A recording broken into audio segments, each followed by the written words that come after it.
shared capitalism policy. I'd like to thank my committee member, John, here. This thesis answers the question, under what condition will shared capitalism policies improve firm performance?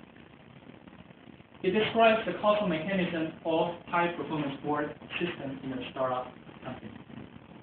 It uses mixed survey data, case study, and simulation methods. It proposed a set of dynamic hypotheses on how salary, stock grant, stock option, profit sharing, and employee participation can influence employee behavior and firm performance.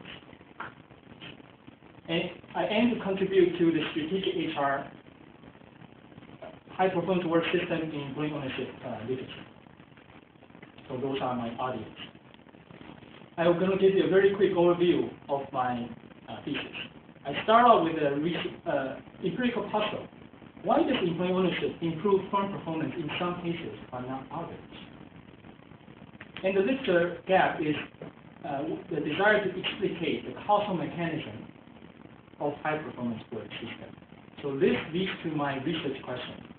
There are two. One, what's the causal mechanism of high-performance work system? Once I feel that, I can then study under what condition does shared capitalism policy improve.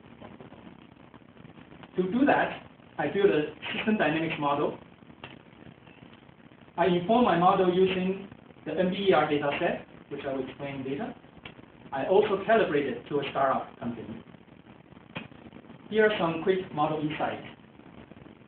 Employee ownership has the mediating effect that closes the firm performance employee behavior reinforcement. Salary effect is sensitive to the nonlinear relationship between compensation and justification. Stock grant has three effects: productivity gain, diminishing return, and dilution. And the tipping point of where EO, employee ownership, out or underperform depends on the dynamic trade-off of those three effects. I will demonstrate it later. I run a set of 1,600 simulation runs to produce this contour map where different condition of salary versus different condition levels of stock grant give me a map of what my market cap is at year 15. This line is the base case. Anything underlying it is worse off. Anything above it, better. This region is the best. I also did a similar one for Founders Network. You see the opposite. The best region is right here. This is the base case. This is the best. This is the worst. Why? Because dilution. Because we give too much grant away. So at the end, I was able to identify 4 cases. If you want to intend to build the best company in the sense of market cap, this is the strategy of that. If you just want to focus on your own Founders Network and mediocre market cap, this is the strategy. Win-win, lose-lose. I'm going to talk about it in my talk today. Okay. What is the motivation of my work? Why shared capitalism?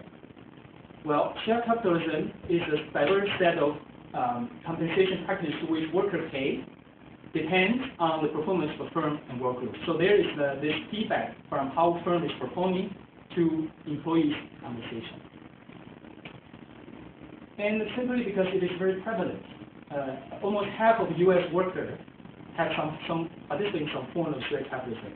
Stock ownership, stock grants, and profit sharing. So it is an important phenomenon. And why startup?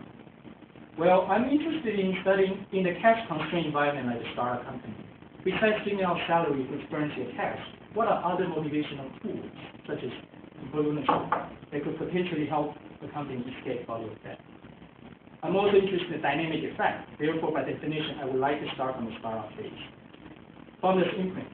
We know that founders has a lot of influence on the organization's design and structure since the founding. So that's also the one reason I want to start with it. As I mentioned earlier, the empirical puzzle is on the question of does EO improve firm performance?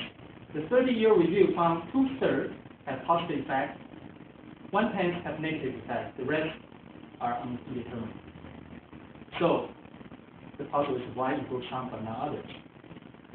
The literature gap, Kazamaker and Kusma argue that one of the reasons for the relatively weak results is that the theory behind the study of the effect of employee ownership has been underdeveloped. in particular, no research has been done on the comprehensive model of employee ownership and the broader HR system. Here's where I attempt to make a little contribution to the field by asking these two questions. First, what's the causal mechanism? Second, what's the dynamic effect of those policies?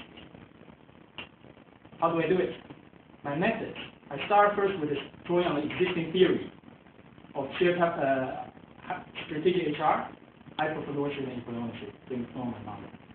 I estimated the nonlinear relationship using NVIDIA data set, and I calculate the startup. I do a set of simulation runs.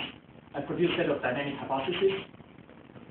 My intended contribution are, one, generate a set of dynamic theory for strategic HR. So it is important to note that this is not a hypothesis testing piece. This is more of a building on the existing theory and knowledge through a simulation system, simulation run. I'm able to generate a set of dynamic hypotheses. So that intended contribution two, I can provide certain direction for future research, empirical study, either regressional analysis or case study. Here's my model boundary. I have a detailed HR system where there's employee chain, worker experience, quality, performance, satisfaction. Those lead to the set of business processes such as product development, sales effort, marketing effort. Interact with the market conditions, so we model a detailed customer chain, product attractiveness, pricing, brand equity.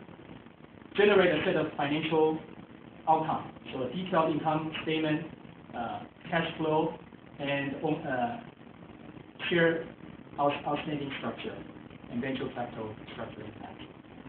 And those financial outcomes then feeds into your HR, so you can either hire more people if you are making more money, or you need to lay off people if you need to lose money. So this is an endogenous model.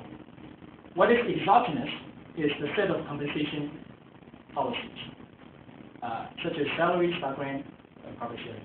My intention is to study what's the effect when I change those exogenous variables, how does it influence this endogenous variable inside the system. So I do not model decision rule of how people make those decisions, and that can be future work.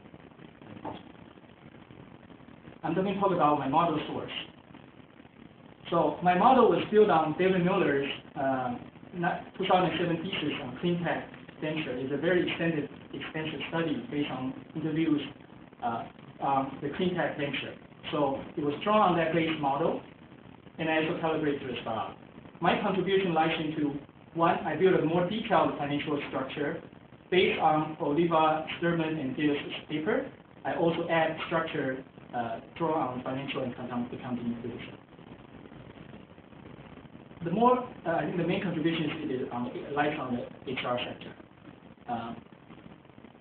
The base structure drawn on Sturman's business dynamics book. On the employee ownership structure, I draw on the existing literature, and I estimate those nonlinear distribution in the application. So this is how I come up with the model. So all models are wrong. It depends on what purpose am I using it. So I'm going to talk to you about what do I exclude. Even though this model is quite detailed, large already, there's still many things to exclude. First, I did not talk about the taxation issue. This is very important for people who engage in legal policy. I do not talk about corporate governance, nor do I disaggregate the policy recipients. So I do not distinguish the ones who has stock grant versus who has not. I assume they have. When I give out, everybody get the same amount. Union, labor market, venture capital control, VC, they don't have a say on whether you can give them stock grant or not. So I do not model that. Nor do I model the effect of going to public. Debt financing, no multiple startup competition. Just in this case, it's a one startup compared with the incumbent, which is the incumbent. Now, the reason I justify ignoring that is because my purpose is to study at a high level or at a firm level what's the effect of those shared capitalism policies. I don't want to go into the intra-organizational detail. I want to just a question. Yes. To say the shared policy. So these are the employees at this startup. Yes. At the time, it's new employees come in. Yeah. What assumptions do you make? Yeah. So when new employee comes in, when I set a policy, I give them 10% stock grant. Everybody gets the 10%. I don't distinguish between who gets who not. Vanessa. Let's